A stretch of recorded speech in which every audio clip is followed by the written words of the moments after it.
หนังสือจินตคณิตคำนวณด้วยมือใหม่โดย Doodlenate มาแล้วครับอยากชวนเด็กๆมาทำด้วยกันครับถ้าสนใจวิดีโอนี้รบกวนกดติดตามด้วยนะครับวิดีโอนี้สำหรับบทที่ 4 การจัดกลุ่มเลข50บวกลบไม่เกิน100ของหนังสือของพวกเรานะครับถ้าสนใจทบทวนวิธีทำของบทที่ 4 ไปดูในวิดีโอตรงนี้ได้นะครับ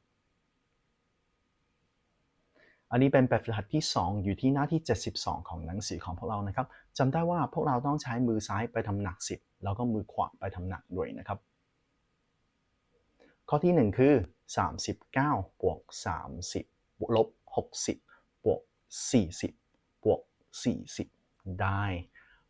89 นะครับข้อที่ 2 คือ 26 บวก 11 บวก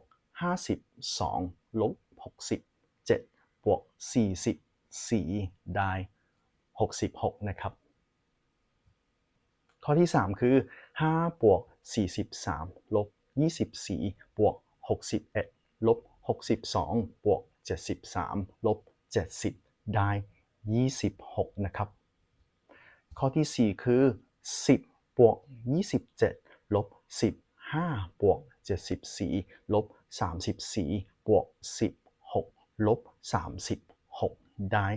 42 นะข้อที่ 5 คือ 80 ลบ 40 ลบ 10 บวก 63 ลบ 30 ลบ 41 ลบ 22 ได้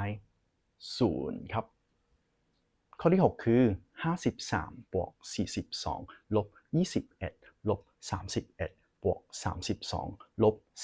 41 บวก 45 ได้ 79 นะครับข้อที่ 7 คือ 47 บวก 31 ลบ 12 ลบ 56 บวก 74 ลบ 42 ได้ 42 ครับข้อที่ 8 คือ 16 บวก 13 บวก 30 บวก 40 ลบ 93 ได้ 6 ครับข้อที่ 9 คือ 93 ลบ 42 บวก 23 บวก 21 ลบ